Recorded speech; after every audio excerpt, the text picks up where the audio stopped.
आदरणीय साथियों, पहलगाम के आतंकी हमले के बाद हमारी वीर सेना ने जिस प्रकार साहस और संकल्प के साथ दुश्मनों का मुंहतोड़ जवाब दिया, पूरे राष्ट्र के लिए यह गर्व का पल था। हमारे जवानों ने 1965 में, 1971 में और कारगिल युद्धों में भारत की अखंडता को बचाया। 1971 में इंदिरा जी ने दुनिया को दिखा दिया था कि भारत किसी के सामने झुकने वाला नहीं है। आज भी हमारी सेना उसी जज्बे के साथ सीमा पर डटी हुई है। कांग्रेस पार्टी उनके साथ कंधा से कंधा मिलाकर खड़ी है। जब जब देश में संकट आया, कांग्रेस पार्टी ने राजनीति को पीछे रखा और राष्ट्रहित को प्रथम स्थान दिया। 1965 में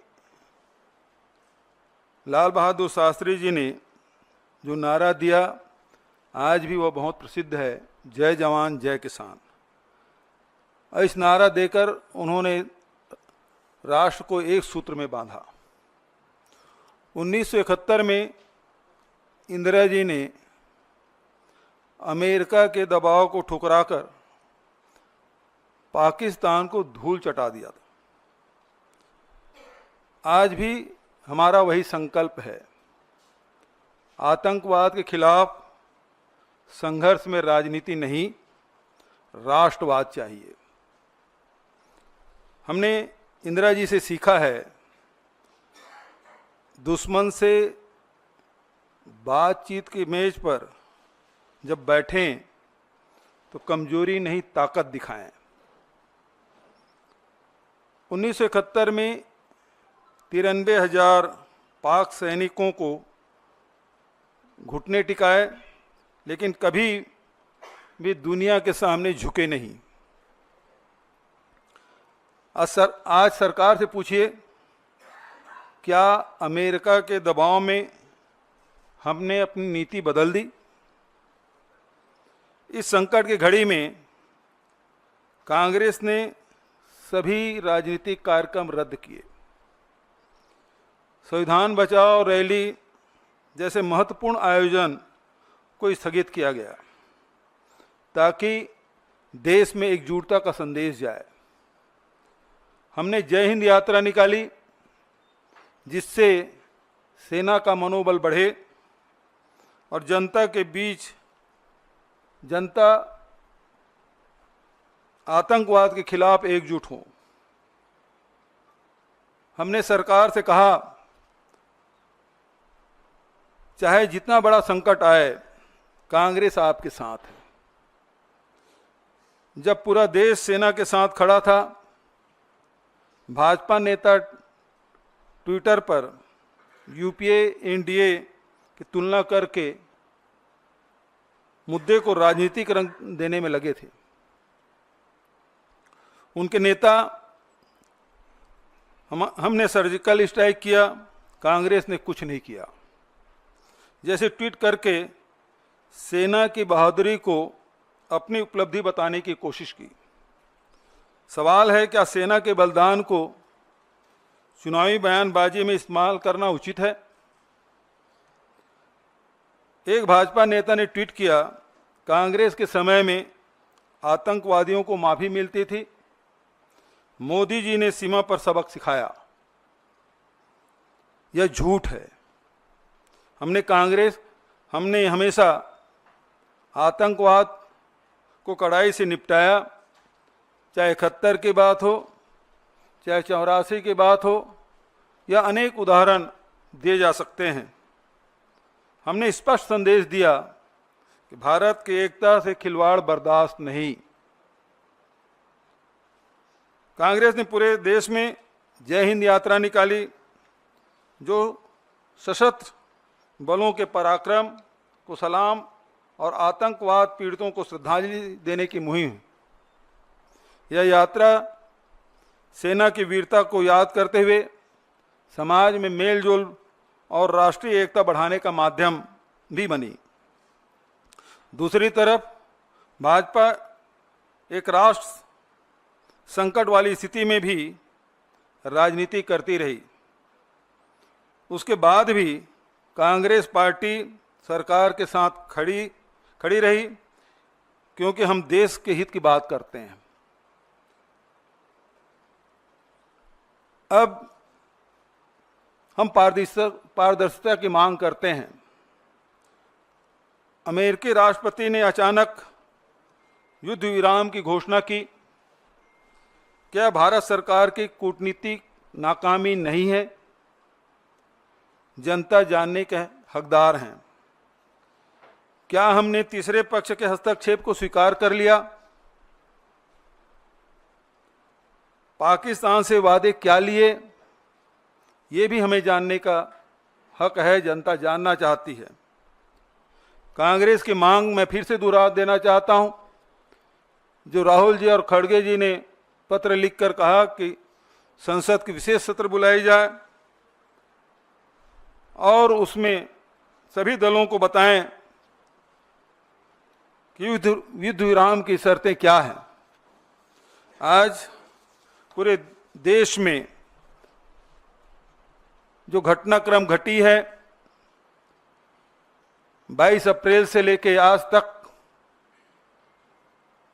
जहां हमारे 26 लोगों की जान गई, पूरा देश उद्वेलित था कि आतंकवाद को समाप्त कर दिया जाए।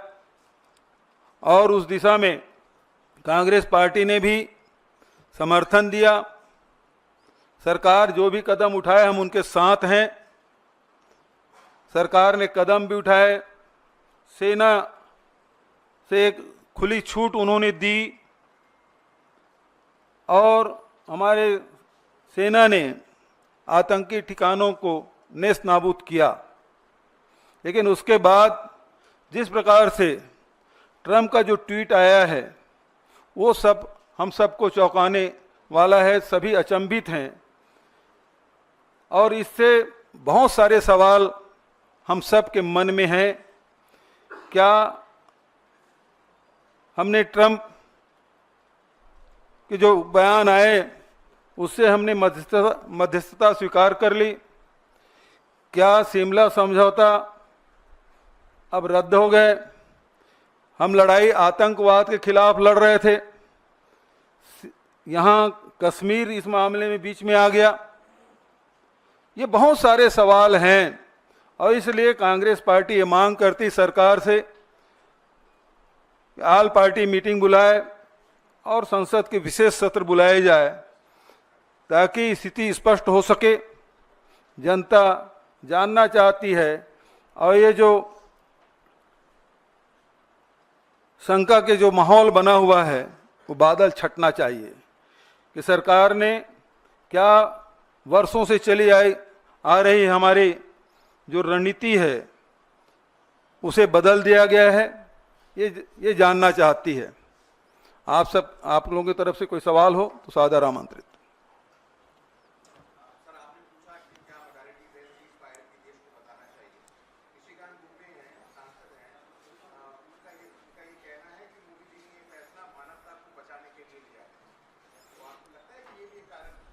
देखिए, सवाल हम सरकार से पूछ रहे हैं, निशिकांत दुबे जी से नहीं। निशिकांत दुबे जी सांसद हैं, वरिष्ठ सांसद हैं। हो सकता है उनके ब्लू आई बॉय हो और उसके बहुत सारे जो बयान हैं जो चर्चित रहे हैं, जिस प्रकार से सुप्रीम कोर्ट के खिलाफ उन्होंने टिप्पणी की, वो सब जानते हैं और उसे किनारा कर लिया गया। तो मैं नहीं समझता कि ये सरकार की तरफ से कोई बयान है। सरकार जवाब दे, क्यों विशेष सत्र नहीं बुला सकती? इसके पहले भी देखें, जब भी युद्ध होता रहा है उस समय दोनों सदन चले हैं, ये रिकॉर्ड में है। अब क्यों नहीं हो सकता? क्योंकि इतनी बड़ी घटना घटी और उस घटना के बारे में जानकारी लेने का सबको अधिकार है, देश जानना चाहती है।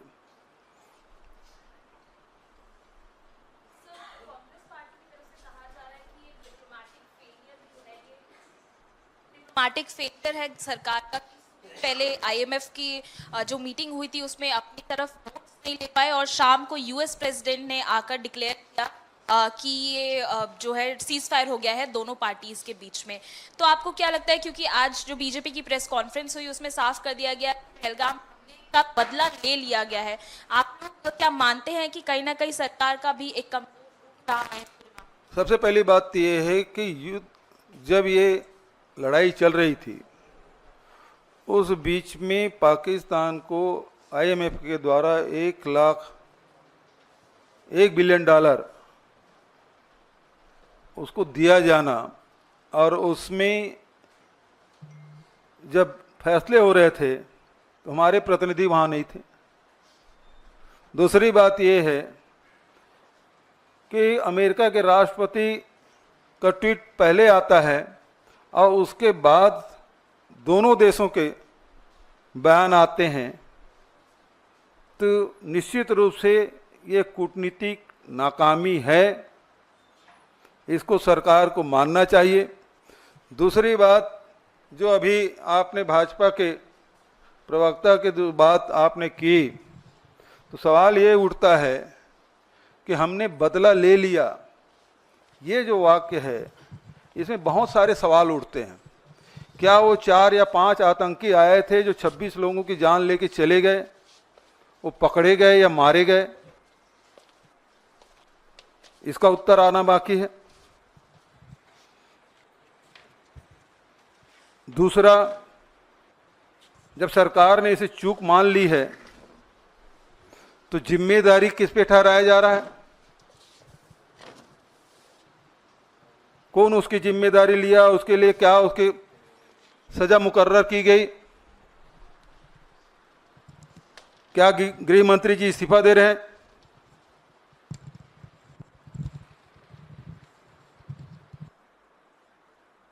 सवाल तो ये है, 26 लोगों की जान गई है और यदि इसमें इस प्रकार से कार्रवाई नहीं करेंगे तो निश्चित मान के चलिए कि आने वाले समय में भी इस प्रकार की घटना की यदि पुनरावृत्ति होती है तो किसी पर जिम्मेदारी नहीं ठहराया जाएगा। इसलिए बहुत जरूरी है कि सरकार बताए कि 4 आतंकवादी मारे गए या नहीं, पकड़े गए या नहीं, और ये जो चूक हुई है जब स्वीकार कर लिया है तो उसके लिए जिम्मेदार कौन है, उसे क्या सजा दी जा रही है?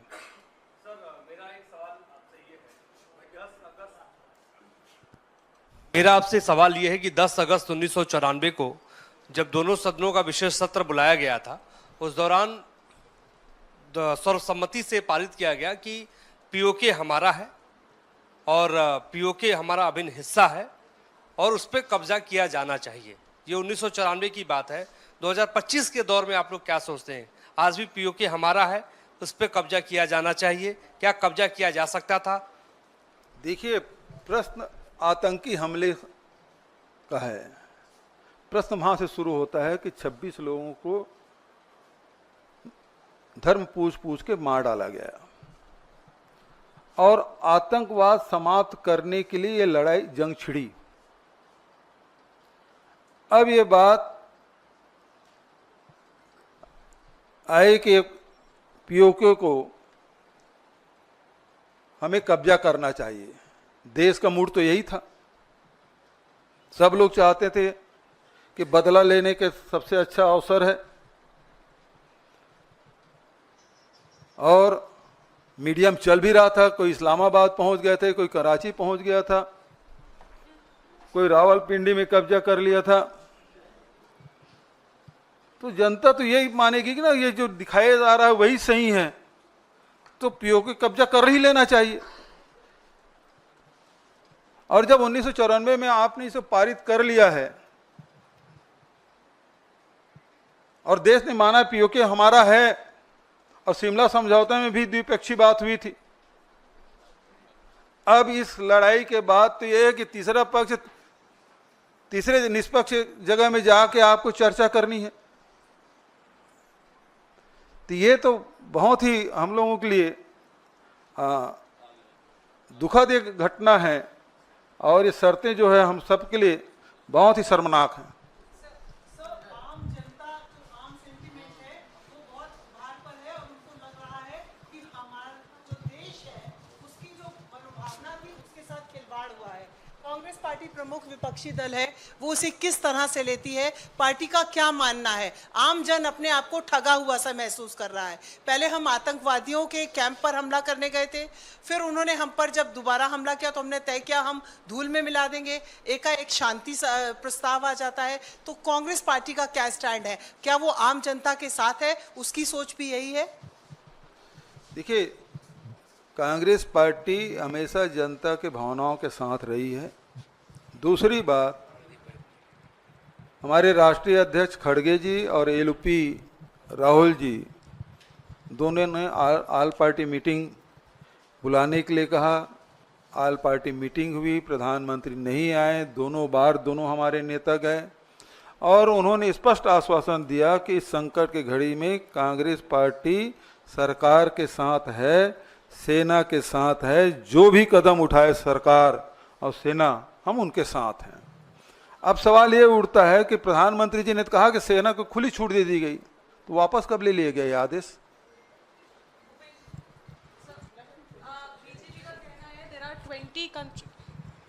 बीजेपी का कहना है कि 20 कंट्रीज जो है उन्होंने सपोर्ट किया है इंडिया को, लेकिन आईएमएफ का लोन तो दे दिया गया पाकिस्तान को। तो कहीं ना कहीं आपको लगता है हमारी फॉरेन पॉलिसी फेल हो गई इस बार?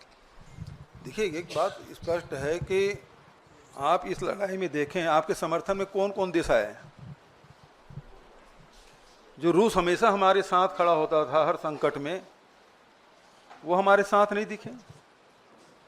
आज प्रधानमंत्री जी अमेरिका परस्त हो गए हैं, लेकिन अमेरिका ने उसका पहला बयान क्या था, उसको ध्यान में रखिएगा। तो आज हमारे साथ न पड़ोसी देश हमारे साथ हैं, न विश्व में हमारा कोई साथ देने वाला, स्पष्ट रूप से जब संकट आया तो खड़ा होने वाला कौन सा देश हुआ।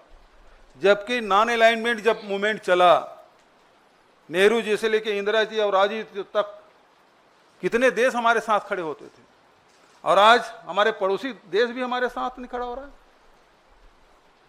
वकील साहब इधर।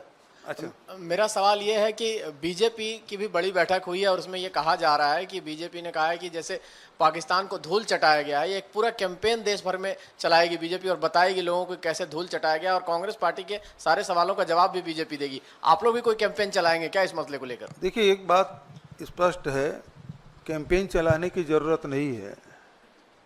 आप विशेष सत्र बुला लीजिए ना, आल पार्टी मीटिंग बुला लीजिए ना, वहां उन सवालों को जवाब दे दीजिए। कैंपेन चलाने की क्या जरूरत है? एक मंच, दो ही मंच तो बात करें, आल पार्टी मीटिंग और संसद का विशेष सत्र, वहां बुला लीजिए, सारे सवालों के जवाब आ जाएंगे। सवाल से भाग क्यों रहे हैं? आल पार्टी मीटिंग की बैठक में प्रधानमंत्री दो बार नहीं आए, इसीलिए खड़गे जी ने कहा कि अब आल पार्टी मीटिंग होगी और यदि प्रधानमंत्री नहीं आए तो हम उसका बाइकाट करेंगे, हम नहीं जाएंगे उसमें। बघेल जी, भारत और पाकिस्तान के बीच युद्ध विराम एक तीसरे देश की मध्यस्थता के बाद हुई और इसकी औपचारिक घोषणा भी किसी तीसरे मुल्क के राष्ट्रपति ने की है। क्या आपको ये लगता है कि भारत सरकार के परंपरागत रूप से जो स्टैंड थे उसके साथ खिलवाड़ हुआ है और देश की जनता के भावनाओं के साथ विश्वासघात हुआ है? बिल्कुल, दोनों बात, दोनों आपके दोनों सवाल में ही उसका उत्तर है कि हम वर्षों से जो हमारी जो विदेश नीति रही है उसमें बदलाव हुआ है, यही तो हम सवाल कर रहे हैं, क्या आपने बदल दिया है?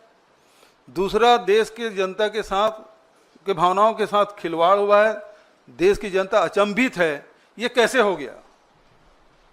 जो विश्व गुरु की बात होने की बात करते, विश्व गुरु को छोड़ दीजिए, उसके पहले भी आप देख लीजिए कि नेहरू जी से लेके इंदिरा जी और राजीव जी तक के जो नॉन अलाइनमेंट वाली बात एक ताकत के रूप में भारत को देखा जाता था, आज अमेरिका जो भी कहे हम सुनने और मानने के तैयार हैं।